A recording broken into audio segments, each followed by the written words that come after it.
আমাদের অনেকের জীবনে এমন অনেক সময় আসে যখন মনে হয় ঘরে যেন শান্তির অভাব। আয় থাকা সত্ত্বেও তাতে বরকত নেই। অল্পতেই ঝগড়া, অশান্তি, অস্বস্তি লেগেই থাকে। অনেকেই তখন বিভিন্ন দিক খুঁজতে থাকি। কেউ ভাবে ভাগ্যের সমস্যা, কেউ ভাবে দুনিয়াবি কোনো কারণ। কিন্তু ইসলাম আমাদের খুব পরিষ্কারভাবে বলে দিয়েছে, মানুষের ঘরে বরকত আসা বা কমে যাওয়ার পেছনে অনেক সময় তার আমলই বড় কারণ হয়ে দাঁড়ায়। বরকত মানে শুধু বেশি টাকা নয়, বরকত মানে হল অল্পে তৃপ্তি, পরিবারে শান্তি, সুস্থতা, ভালোবাসা এবং আল্লাহর রহমতের ছায়া। আল্লাহ তাআলা কুরআনে বলেন, যদি জনপদের অধিবাসীরা ঈমান আনত এবং তাকওয়া অবলম্বন করত, তবে আমি তাদের জন্য আসমান ও জামিনের বরকতের দরজা খুলে দিতাম। সূরা আল আরাফ আয়াত ৯৬।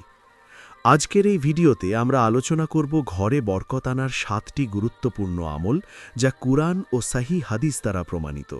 যদি আমরা এগুলো নিয়মিত জীবনে আনার চেষ্টা করি, ইনশাআল্লাহ আমাদের ঘরেও নেমে আসবে রহমত, শান্তি ও বরকত।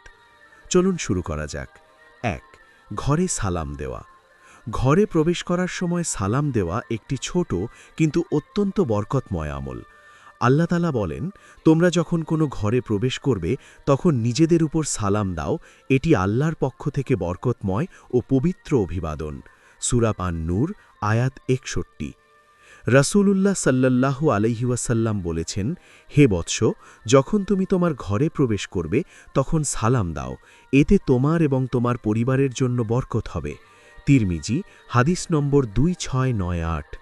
আমরা অনেক সময় বাইরে সবাইকে সালাম দেই, কিন্তু নিজের ঘরে ঢুকে চুপচাপ চলে যাই। অথচ ঘরে সালাম দেওয়া শয়তানকে দূরে রাখে এবং পরিবারে ভালোবাসা বাড়ায়। তাই অভ্যেস করুন, ঘরে ঢোকার সাথে সাথে বলুন, আসসালামু আলাইকুম ওয়া রাহমাতুল্লাহ। ২. কোরআন তিলাওয়াত করা। যে ঘরে কোরআন তিলাওয়াত হয় সেই ঘরে রহমত নেমে আসে এবং শয়তান দূরে থাকে। রাসূলুল্লাহ সাল্লাল্লাহু আলাইহি ওয়াসাল্লাম বলেছেন, তোমরা তোমাদের ঘরগুলোকে কবরস্থানে পরিণত করো না। নিশ্চয়ই যে ঘরে সূরা বাকারা তিলাওয়াত করা হয় সেই ঘর থেকে শয়তান পালিয়ে যায়। সহিহ মুসলিম হাদিস নম্বর ৭৮০। আজকের ব্যস্ত জীবনে অনেক ঘরে দিন পার হয়ে যায় কিন্তু কোরআনের তিলাওয়াত হয় না। ফলে ঘর ধীরে ধীরে আধ্যাত্মিকভাবে শূন্য হয়ে যায়। প্রতিদিন অন্তত কিছু সময় কোরআন পড়ার চেষ্টা করুন, হয়তো ৫ মিনিট, ১০ মিনিট, কিন্তু নিয়মিত। ইনশাআল্লাহ সেই ঘরে নেমে আসবে আল্লাহর রহমত। ৩. ৫ ওয়াক্ত সালাত কায়েম করা। সালাত হল মুসলিম জীবনের সবচেয়ে বড় ইবাদতগুলোর একটি। যে পরিবারে নিয়মিত নামাজ হয় সেখানে আল্লাহর বিশেষ রহমত থাকে। আল্লাহ তাআলা বলেন, তোমার পরিবারকে সালাতের আদেশ দাও এবং তাতে অবিচল থাকো। সূরা তহা আয়াত ১৩২। রাসূলুল্লাহ সাল্লাল্লাহু আলাইহি ওয়াসাল্লাম বলেছেন, নামাজ দ্বীনের স্তম্ভ। তিরমিজি হাদিস নম্বর ২৬১৬।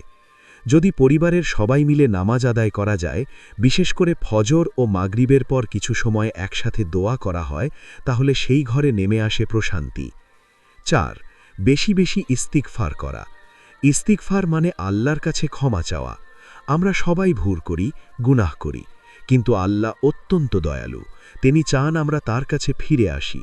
আল্লাহ বলেন, তোমরা তোমাদের প্রতিপালকের কাছে ক্ষমা প্রার্থনা করো, নিশ্চয়ই তিনি আকাশ থেকে তোমাদের উপর প্রচুর বৃষ্টি বর্ষণ করবেন, সম্পদ ও সন্তান দ্বারা তোমাদের সাহায্য করবেন। সূরা নূহ আয়াত ১০-১২।